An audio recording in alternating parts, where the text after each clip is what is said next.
Okay, no, we're good, we're good, we're good. That's it, that's all you wrote. Welcome back to the YouTube channel, and here she is.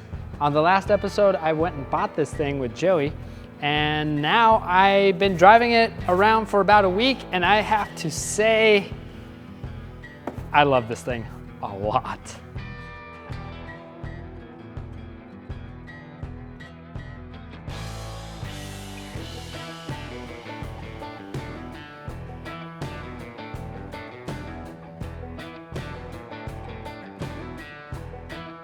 This is a GX460. It's a 2014 with 101,000 miles on the odometer. And when the guys over at Toyota Irving found it, they said it came with a pretty good service record where it was seeing the Lexus dealer every 5,000 to 7,000 miles. And so when Brian introduced me to this one, I told him, like, dude, go for it. Like, let's see if we can get it. And we got it. And it's really surreal because I still, like, the day when we were making the video of buying it, I was kind of I didn't show a lot of excitement. I was just, nothing felt real to me. It was just, it was very weird. So why did I sell my 80 series to get a GX460? Well, it's kind of a complicated story, but to really simplify it, it was about time. I was really tired of having a very old vehicle, and I was also very tired of being on the wrong side. Even though there was a lot of benefits to the 80 series for off-roading and uniqueness, but comfort and versatility with the family was starting to become a very big problem. As far as 80 series content though, there's still gonna be a couple more stuff coming because the previous owner has given me permission to make a finishing it out series. So there's gonna be more videos to come on the 80. It's not gonna be completely gone, and I get to borrow it whenever I ask him to borrow it. So it's not gonna be completely gone from the channel, which leads me to my other point is, out of all my choices, why did I choose a GX460? So we can actually look at my options as to what I could get here. I really didn't want a 5th gen 4Runner, even though they're really cool and very off-road capable. They kind of been done to death, and I just didn't want to go that route. I would have loved a Tacoma, but there's not enough interior room after owning my 2010 2nd gen that I really wasn't too much of in a hurry to go back into that platform. Although I would say the new 2024 Tacomas are becoming extremely tempting, but I want to give them a couple years to let them kind of sort out all the bugs. And then there's the 200 series Land Cruiser, literally my top one dream rig. And I could technically afford one, but it would be pushing the limits of my budget of what I was wanting to do here.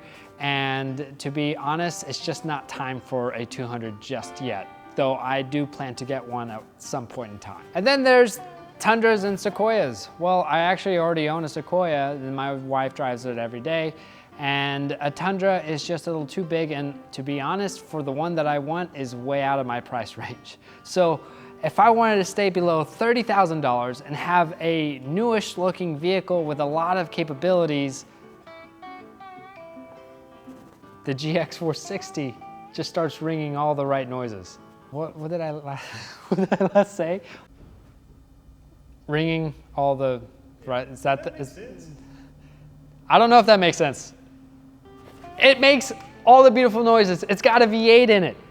That's the biggest selling point for me. It's got the 1UR 4.6 V8, and I love that engine. It's a solid engine, besides coolant valve leaks and doing valve covers. But that's besides the point. It's a great engine. It's all-time 4-wheel drive, which I love having that now. After my Land Cruiser, and I've gotten used to that kind of a setup, I don't think I can really go back to just having a rear-wheel drive vehicle. I like the comfort of having that system working all the time. So yeah, that's kind of like, this was checking all the boxes mentally of what I wanted, and the best part of it all, you can find these. A 2014 with an hourglass front end for under $30,000. She is a used rig. She is kind of up there on the mileage. That means she needs some work. And if you watch the video where I bought this thing, it had a whole issue with a whining noise of Push the button, that's it. Oh. It's not power steering because when I drove it, it wasn't like a... Some sort, and we couldn't really pinpoint it. We later found out it was the alternator, and that was quite an adventure.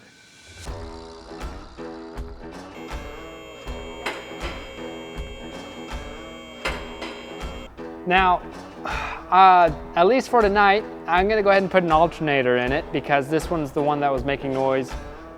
And it was the one thing that was stressing Brian out when he was telling me about it, when he found it. And he's like, man, it just has this noise and I don't know. And me being who I am, and generally I have a lot of faith in these vehicles, I wasn't really too concerned, and I knew it was either gonna be a pulley or a power steering pump or an alternator. So turns out it was an alternator, and I'm gonna go ahead and change it.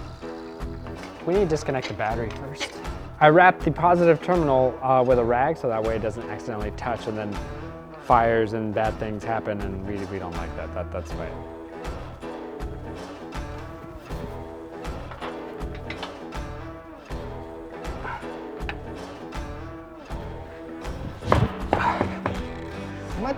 What a sad dude.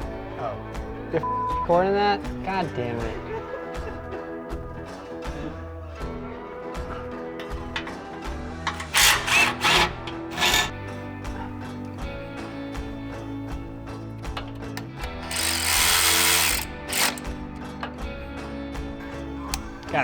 I got one for everything.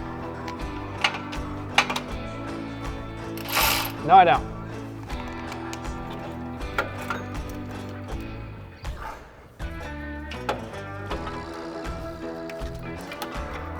Push you up out of the way. Let's get you out. Maybe we should have done that from the beginning. I fear that I've just got this thing stuck. I think what we need to do is take this loose. Ow, ow.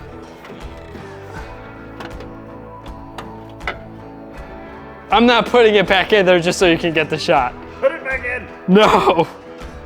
This sucked! Oh, that sounds bad. Out with the noisy, in with the not so out with the noisy, in with the not so noisy.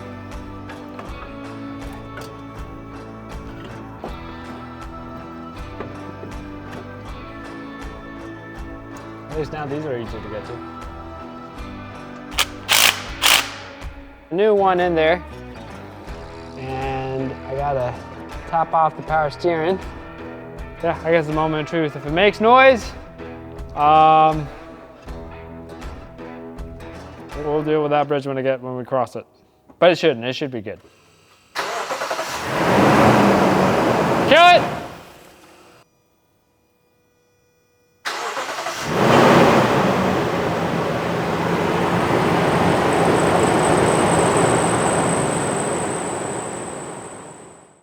Yeah, that was not fun at all. But we got it done, and now she is super quiet. The dry belts, I bought a new dry belt for it, but I haven't put it in because it stopped squealing and I have other things I gotta do. But I did come in on a Saturday and I stuck this thing on the lift because I wanted to see what all it really needed. And what I found was actually surprising and expected. Okay, so with the skid plates removed, we can go ahead and start assessing everything.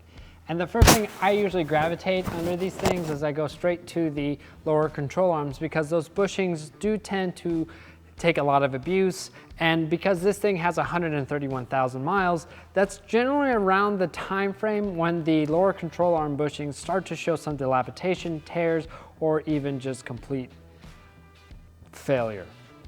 So I'm gonna go ahead and move over to the lower control arm bushings, and I do see a bit of tearing on these here.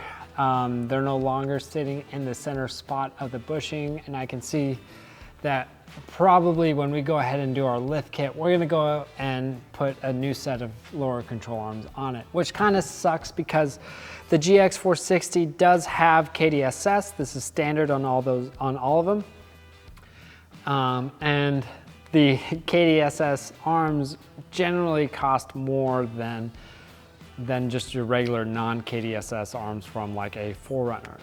The next thing I like to go to is check the boots on the CV axles, see if there's any tears, are they old and dry rotted. These actually look pretty good. They're nice and soft, and hopefully I can get at least another 15,000 miles on them before I gotta do some sort of a replacement. Now I'm gonna move to more of this general direction. I'll grab this dry shaft to see if there's any play in the U-joints, and everything seems to be nice and tight, which is good.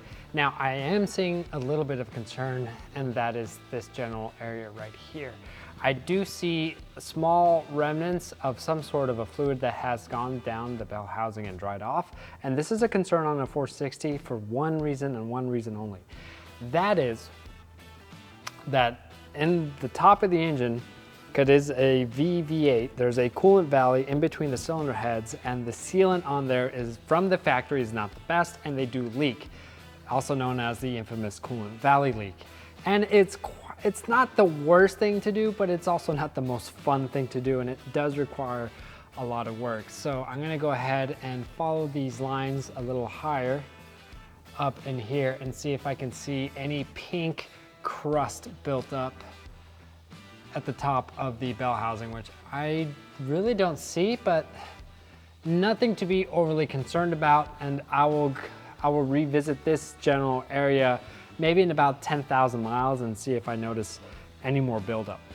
So over here, this might catch your attention, some moisture or some fluid buildup over here. You might be thinking, oh my God, what's leaking? So this is remnants of power steering fluid because I had to take the pump off to get to it. And one of the things that I did notice that it needed a drive belt, but I spun all the other pulleys when I had the drive belt off and everything else looked good. So as far as the front end wise, I don't see anything else that's overly concerning. We can move to checking maybe our differential fluid and seeing how that looks like. And there's a fill plug right over here. And I'm gonna go ahead and pop that off and get a good look at the fluid. Now these fill plugs are notorious for stripping, and a little trick I like to do is I'll take my brass hammer and I'll hammer the top of it to shock it. Then I'll get my tool over here.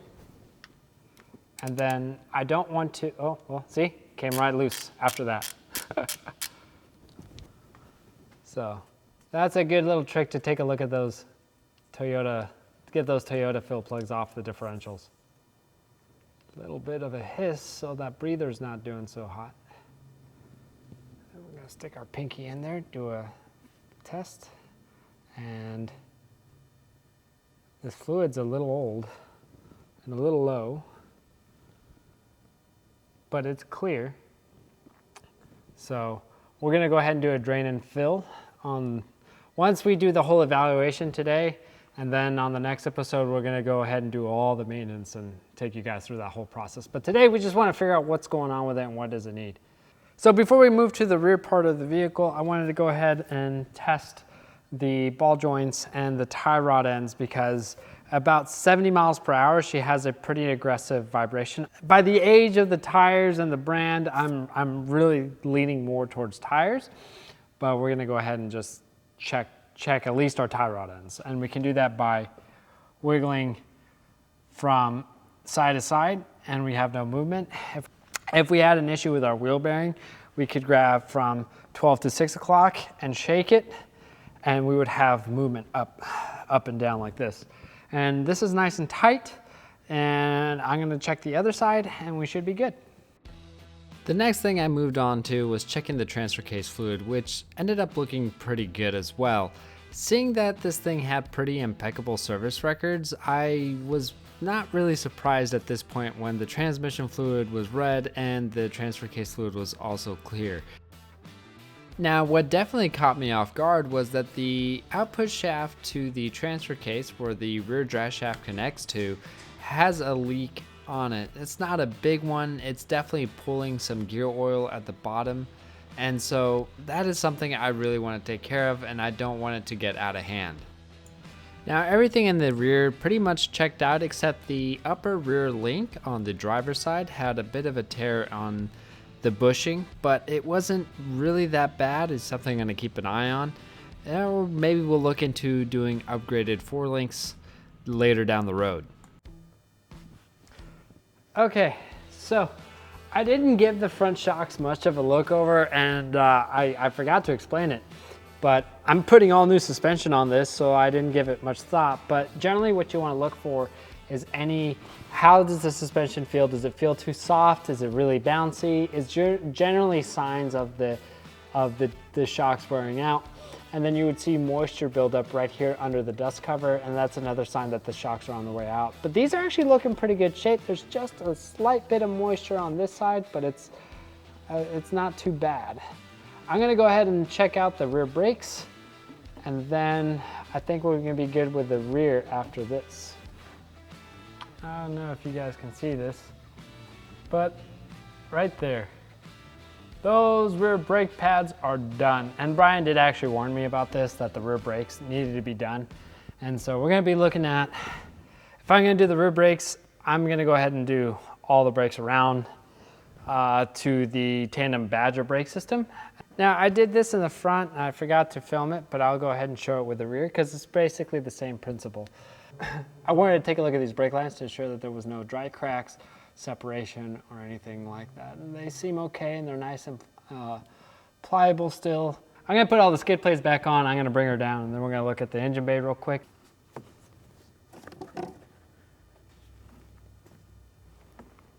I looked at the brake fluid, it looks all clean. I don't see any coolant or anything on top of the radiator. It does look old, it looks fine though. I don't see anything leaking so far, and the dry belt's pretty old and that should more than likely be replaced. I already have one here and we'll probably do that in the next episode. But generally under the hood looks pretty darn good. I'm not really too worried about it. Nothing's leaking, the valve covers look fine. The oil is gonna need an oil change at about 2,000 miles if it's correct according to the sticker on the windshield, and by the color of the fluid is still kind of clear. So essentially she has a pretty good clean bill of health. I mean, there's a couple of maintenance stuff that needs to be underneath, but due to all the documentation that came with it, I'm not really too concerned on most of the stuff up here. I know the spark plugs were done recently. I know that the fluids have all been done most recently. I mean, nothing is dirty, nothing, you know, besides a couple of leaks on like the transfer case and torn bushings on the control arms. It really doesn't need too much. So that's some good news. I know we're gonna need brakes on the back, and everything is looking pretty darn good, and I'm really happy with this purchase. I'm absolutely ecstatic that it's not gonna take a lot of work to get us to the point where we can start modifying this thing. And I know for a fact that, now there's probably lots of things that I didn't cover, and if I went super crazy technical on this video, it would be like 2 hours long, and it's just not feasible. So I try to cover most of the basic important stuff that I know to look out for. And if there's anything that you guys felt like I missed, why don't you comment down below and let me know. And if you have something to add and to help somebody else that's looking into buying these things, why don't you add to the conversations down below as well. As far as that goes, and like I said before, it had a really good maintenance record, which was a massive plus. And if you're looking to buy a used rig, if you can find one with a mint or pretty accurate service record, it's always a massive plus, because you'll get a general idea of what it needs. And that stuff didn't really lie, because I can go back and check exactly what they were saying. And a majority of the fluids, actually all the fluids, came back super clean. And so this thing was pretty well taken care of, and I think it was just kind of at the point where they were needing tires and the alternator was going out, and it was quite a bit of labor to do it, that they just said, oh, screw it, we'll just trade it in and get something else. And that's where I come in, and I get all the benefits of everything else from that. One of the things I didn't kind of capture footage of was the KDSS system, which stands for Kinetic Dynamic Suspension Systems, I believe. And what it essentially is a disconnecting sway bar, but it doesn't really disconnect. It has a piston where the sway bar is connected to, and when you go under articulation, the piston will collapse, giving the suspension more travel. It's really neat, and it's a kind of innovative way of doing it. So I'm really eager to actually have a vehicle that has it, and be nice to have a sway bar because I always yank my sway bars out when I build my rigs. So that's a plus. Everybody gets excited when they get their new to them rig and they just want to throw the lift kit on it and everything else. But remember, this is your adventure vehicle. You're gonna go take it to places that are far away from civilization, and you wanna make sure it gets you back home nice and safe. So doing the basic maintenance needs and repairs should always come to the top of your list. I know it's not fun. I am just eager to throw a lift kit in this thing and a roof rack from AL Offroad, shout out to my boys, and start camping. But I can't in good conscience do that when I could potentially have a lower control arm bushing fail on me halfway through a trail. And then my tires are ruined because now my alignment's way off, and now I got other bigger problems where I've ruined very expensive tires for just a maintenance that I did not want to do. Because remember guys, I want to bring you guys through this journey with me. From a bone stock GX460 to a fully capable overlanding machine. And I just want to share that with you guys. If you want to follow the journey along with me, hit that like button, hit the subscribe button, hit that bell notification. Just doing that helps me so much. I'm trying to do a lot more for the channel, and any help that I can get would be great. So thank you guys so much for watching. I will see you on the next episode. Bye-bye.